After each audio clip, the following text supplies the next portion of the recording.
Salut à tous et bienvenue sur les Frérots de l'Auto. Aujourd'hui on se retrouve au Salon de Genève, l'édition 2019. Alors je ne vais pas vous faire une vidéo très longue vous présentant tous les modèles. Je comptais vous faire une présentation de mes coups de cœur de ce salon et des nouveautés sportives on va dire. Donc voilà, je vous laisse découvrir tout ça. N'hésitez pas à me dire ce que vous en avez pensé. Nous sommes chez Ferrari et il y a une nouveauté que j'attendais beaucoup. La voici, la Ferrari F8 Tributo. La nouvelle berlinette Ferrari V8. Un moteur central arrière. Sous la vitre arrière, on retrouve le moteur de la 488 Pista, le V8 de 720 chevaux, donc qui est plus léger et plus performant que celui de la 488 GTB. Alors que penser du design bien sûr de cette voiture, puisqu'elle va probablement marquer le paysage automobile des 10 prochaines années sous ses différentes formes. Alors cette F8 Tributo reprend les marques de design des nouveaux modèles, c'est-à-dire déjà ces doubles feux à LED à l'arrière, bien sûr les pots qui restent au centre, comme sur la GTB, la Pista. On a du carbone un peu partout, je pense que celle-là a quasiment toutes les options cochées. Et puis cette face avant, plus plongeante, très agressive, avec ces phares qui ressemblent beaucoup à ceux qu'on peut trouver sur la Portofino. Ça rend très bien. J'ai hâte de la voir hors de ce contexte. Alors je vais prendre place. À l'intérieur, on a toujours ce fond de compteur jaune au milieu, très joli. À droite, la fameuse planche qui existait depuis la 458 Italia a disparu. Elle est remplacée par cet ensemble très joli, peut-être un peu plus léger, avec du carbone partout, sur le montant, au niveau de l'aération, sur les portes. On a autant de carbone finalement que sur la 488 Pista. Dans les nouveaux designs, ces nouvelles buses d'aération qu'on trouve sur les 812, un nouveau Manettino également, et puis ce volant avec un méplat plus petit, similaire encore une fois à celui de la 812. L'exclusivité, Koenigsegg présente la Jesko, la derrière nez, avec ce style complètement inspiré de la compétition, un aérodynamique poussé à l'extrême. Alors autant à l'arrière qu'à l'avant, on a un aérodynamique époustouflant, très pratique pour un usage en ville, mais c'est pas ce qu'on lui demande. Le design reprend les codes de la marque, notamment sur le profil, et à l'avant on retrouve ces feux beaucoup plus fins. Personnellement, je suis moins fan, on va dire, que les précédentes générations. On retrouve bien sûr les jantes en carbone, qui a été une innovation que Koenigsegg a apportée sur le marché. Elle est équipée d'un moteur V8 5 litres de cylindrée que voici. Alors fait amusant, le moteur développe 1600 chevaux à l'E85 éthanol, bioéthanol, et 1280 chevaux avec un carburant ordinaire. Sur le stand on trouve aussi cette très jolie Koenigsegg CCR avec ce orange qui est très joli. Je trouve ça sympa d'apporter une voiture un peu historique. Regardez, ce levier de vitesse est fou. Nous avons eu l'occasion d'essayer le nouvel Audi e-tron en Espagne à Marbella. Et on retrouve à ce salon de Genève une maquette du châssis et des trains roulants finalement et toute la partie mécanique de cet Audi e-tron. Donc qui est un quattro intégral permanent. Vous avez ici le train avant avec un moteur électrique indépendant pour l'axe avant et à l'arrière un moteur électrique indépendant. Et ici vous retrouvez la batterie qui en fait ressemble à ça de l'intérieur.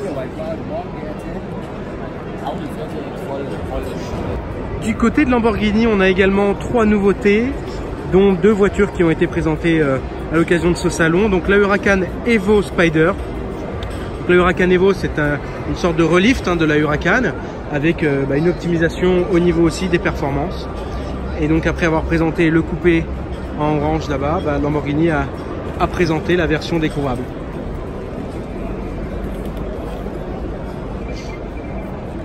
Quelles sont justement les différences entre cette Huracan et cette version Evo? Si ce n'est les différences esthétiques, on a forcément un moteur plus puissant, puisque le V10 atteint maintenant 640 chevaux. Et sans surprise, Lamborghini présente la version Roadster de l'Aventador SVJ, un brun marron bronze mat qui est divin. Alors bien sûr la question qu'on peut se poser c'est est-ce que Lamborghini va s'arrêter là, puisque ça fait presque 10 ans que l'Aventador a été présentée. Donc s'agit-il ici de la version ultime de l'Aventador ou peut-être une autre édition spéciale? En tout cas ils sont allés au bout, hein. Aujourd'hui on a presque 770 chevaux sur celle-là. Peut-être qu'ils réservent une édition à 800 chevaux, je ne sais pas. Sur le stand de Bugatti, on retrouve finalement 3 nouveautés. Dans le sens où on a 3 voitures qu'on n'a pas encore vues sur les routes. La première, bien sûr, la Bugatti Divo, donc qui est une édition limitée. 1500 chevaux. Le détail apporté à la finition de l'arrière de la Divo est quand même assez impressionnant. Vous avez en fait les feux en LED de 3 dimensions.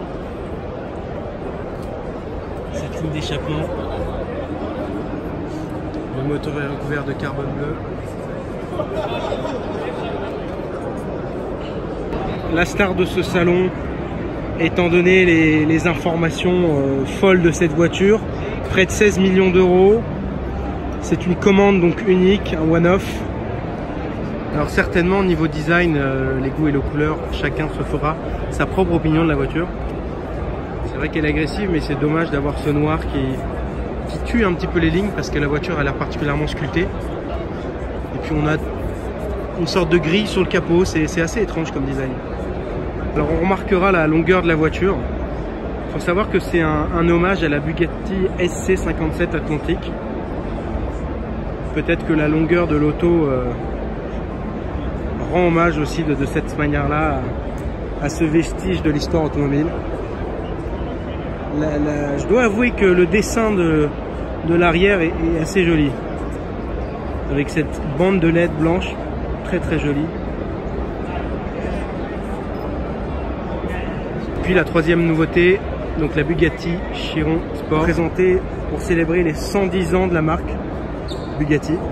Et donc on a le petit drapeau français sur le rétro, à l'avant également, là sur le côté on va avoir un petit badge spécifique 110 ans Bugatti. Et à l'arrière on retrouve une quadruple sortie d'échappement. La voiture est vraiment très sympa avec ce mat, ce bleu carbone, encore un drapeau français pour venir célébrer les 110 ans de la marque. Et alors, chose intéressante, 6 pots d'échappement sur la voiture noire. Voici la nouvelle 911 992, ici présentée en Carrera 4S. Alors au niveau du design, cette 992, on va dire que d'aspect général, elle a la forme d'une 991. Mais quand on regarde chaque détail, chaque trait, on s'aperçoit qu'en fait Porsche a tout simplement tout redessiné. Du côté de la face avant, on a une face avant un peu plus plongeante, avec ses phares très ronds, un peu relevés, qui donnent un côté rétro que je trouve très sympathique, surtout avec cette petite bouche qui nous sourit. Quand on revient sur l'arrière, là on a pas mal de nouveautés. Ça c'est un rappel historique. Ce qui est très joli, c'est cette ligne de feu qui équipera toutes les Porsche, hein. Pas seulement les modèles 4S, mais aussi les modèles 2 roues motrices. Le logo Porsche en 3D. Et un arrière que sur les photos je trouvais assez imposant, mais là à vue d'œil c'est plutôt fin. C'est assez léger et c'est très réussi, je trouve, pour ma part. À l'intérieur de cette 992,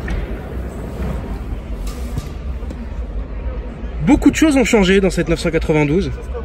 Alors bien sûr, on retrouve le nouveau volant Porsche. On retrouve ce nouveau pommeau de sélecteur de rapport, assez joli, qui a un peu cette forme de diamant, du piano black.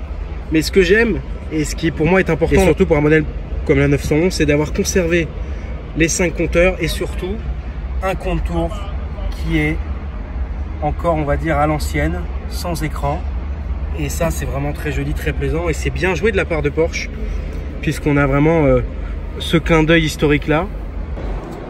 Petit clin d'œil très amusant, Porsche a ramené une 911 2 litres de 1965 avec ses barres de toit, ses skis en bois. Très vintage, j'adore. Le bois du volant assorti à celui du tableau de bord et des skis, c'est très très mignon. Un petit clin d'œil sympa, j'aime beaucoup. petite tuerie au détour d'un virage dans le salon. Cette magnifique SLR Stirling Moss, tout en gris argent. Regardez la taille du pare-brise. Ça, ce qui est bien, c'est que ça protège bien des moustiques. Bien sûr, le casque est obligatoire. Alors là, on a la partie carrosserie qui permet d'avoir une monoplace entre guillemets. J'adore.